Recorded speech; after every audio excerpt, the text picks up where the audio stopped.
নমস্কার বন্ধুরা, সবাই কেমন আছেন? আশা করি খুব ভালো আছেন। আপনাদের আশীর্বাদে আমিও খুব ভালো আছি। কাকুলি ব্লকে আপনাদের স্বাগত জানিয়ে আবারও নতুন ব্লকে হাজির হয়ে গেছি। তো আজকে আপনাদের নিয়ে চলে এসেছি বাগানে। আজকে সকালবেলা উঠে বাগান পরিষ্কার করে, কালকে যেহেতু বাগানটা পরিষ্কার করতে পারিনি, পুরো পাতা ছড়িয়েছিল। আর আমার তো দেখলেই কেমন লাগে পাতা ছড়িয়ে থাকলে। তো ছাদ ঝাড় দিয়ে গাছে জল দিয়ে, আর এইখানে আজকে যেহেতু দ্বাদশী, চলুন আজকে গাছ থেকে দুটো সিম পেড়ে নিই। সব পারবো না, আর অনেক সিম হয়েছে, সেগুলো থাক, দোলের জন্য গোবিন্দকে ভোগ দেব।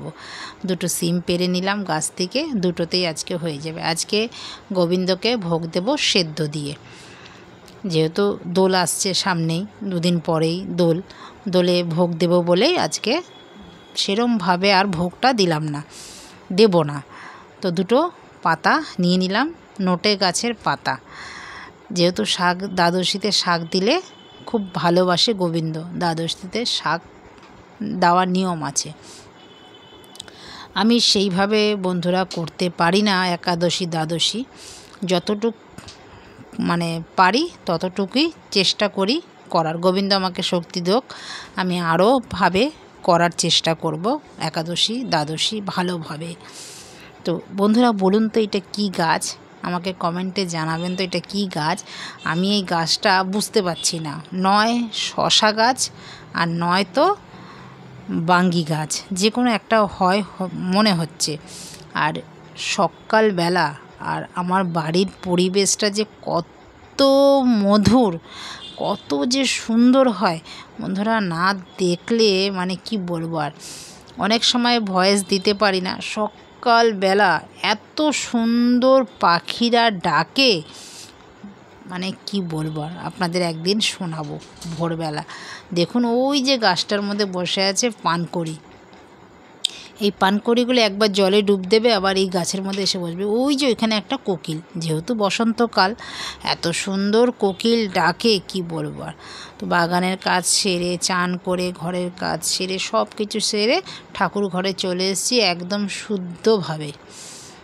চলে এসে ঠাকুরের বললাম না ভোগ দিলাম। তো দাদাও এখন বাড়ি আছে, মেয়ের আজকে ছুটি আছে, যেহেতু স্টাডি লিভ দেয়, তো আজকে ছুটি, আবার কালকে পরীক্ষা, তো মেয়েও বাড়িতে আছে। দাদার তাড়াটা নেই স্কুলে নিয়ে যাওয়ার, দাদাও সাথে আছে। এখন সুন্দর করে ভক্তি সহকারে গোবিন্দকে চলুন আরতি করে নিই। যেহেতু কালকে আপনাদের আরতি দেখাতে পারিনি, একদম মোবাইলে চার্জ ছিল না। তো আজকে কিন্তু সবাই ভক্তি সহকারে আরতিটা উপভোগ করুন আর আরতি দেখতে থাকুন।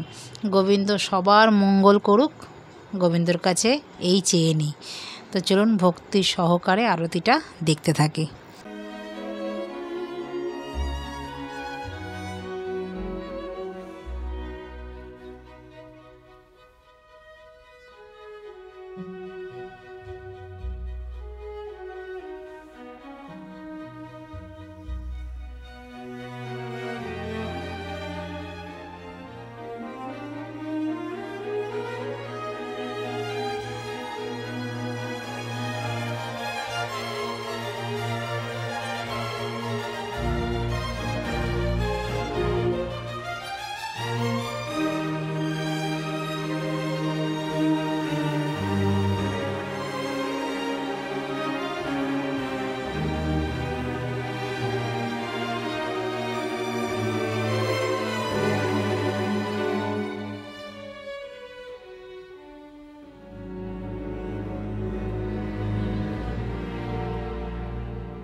আপনাদের কেমন লাগলো আরতি।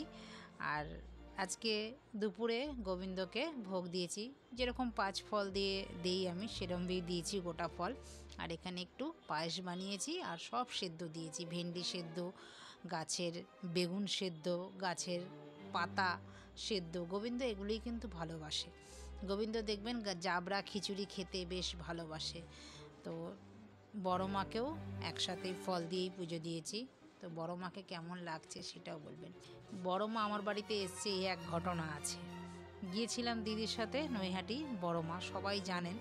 সেখানে গিয়েছিলাম, গিয়ে আমি ফটোটার সামনে দাঁড়িয়েছি। এত বড় ফটোটা আমি নেব না, আমাকে বলছে জোর করেই পারলে আমাকে দিয়ে দিল। তখন বলল, দিদি বলল এই নে। যখন জোর করে দিচ্ছে, আমি দামও খুব কম বললাম না নেওয়ার জন্য, যেহেতু আমার সিংহাসনটা ছোট ছিল। তো উনি না সঙ্গে সঙ্গে সেটা দিয়েও দিল। দেখলাম, নিয়ে আসলাম। বললাম না, যা হবে সব গোবিন্দর ইচ্ছায়। বড় মাকে নিয়ে আসলাম, নিয়ে এসে বড় মাকে আমার ঘরে রাখলাম। জানেন, সব কিছু ওইখান থেকেই সব ঠিক হয়ে আসে।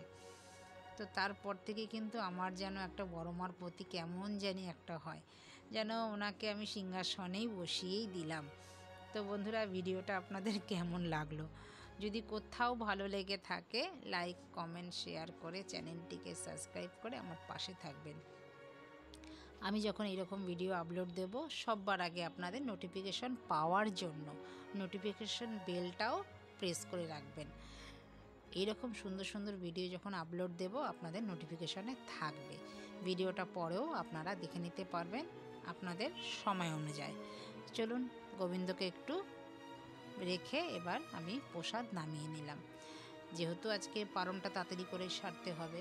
তো এই যে দেখুন, ভেন্ডি সেদ্ধ দিয়েছি, গাছের বেগুন সেদ্ধ দিয়েছি, আলু সেদ্ধ দিয়েছি একটা, আর গাছের সিম, একটু ঘি দিয়েছি, একটু পায়েস, দই মিষ্টি যেটা দেয় সে যেরকম সাধ্যে আমার জোটে সেইভাবেই আমি গোবিন্দকে ডাকি।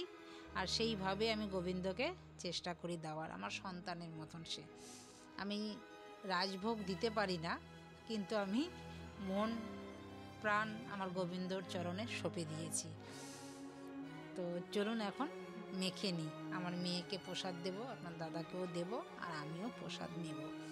নিয়ে তারপরে আবারও কোনো একটি নতুন ব্লগে আপনাদের সাথে দেখা হবে। তো ততক্ষণে সবাই ভালো থাকবেন, সুস্থ থাকবেন। আর ভিডিওটা কেমন লাগলো সেটাও কিন্তু একটা লাইক কমেন্ট শেয়ার করে জানাবেন। কোথাও যদি ভালো লাগে থাকে ভিডিওটা একটু শেয়ার। আমি জানি আপনারা আমার পাশে আছেন আর এইভাবেই থাকবেন। মানে খুব আপনাদের অন্তর থেকে ধন্যবাদ জানাই, আপনারা যে আমার পাশে যে আছেন। তো চলুন, এইভাবে প্রসাদ কিন্তু অমৃত লাগে। মানে কি বলবো, যার যার ভালো লাগে আমার দরজায় সাদরে আমন্ত্রণ সবার। যদি কারোর ভালো লেগে থাকে আমার পুজো, একাদশীর প্রসাদ, দ্বাদশীর প্রসাদ যদি কেউ নিতে চান আসতে পারেন। এই মাখা প্রসাদ খেতে আমার মেয়েরও কিন্তু খুব ভালো লাগে। আর সত্যি এই রকম মাখা প্রসাদ গোবিন্দর অমৃত সমান লাগে। কে কে খেয়েছেন, কার কার ভালো লাগে আমাকে কমেন্টে জানাবেন।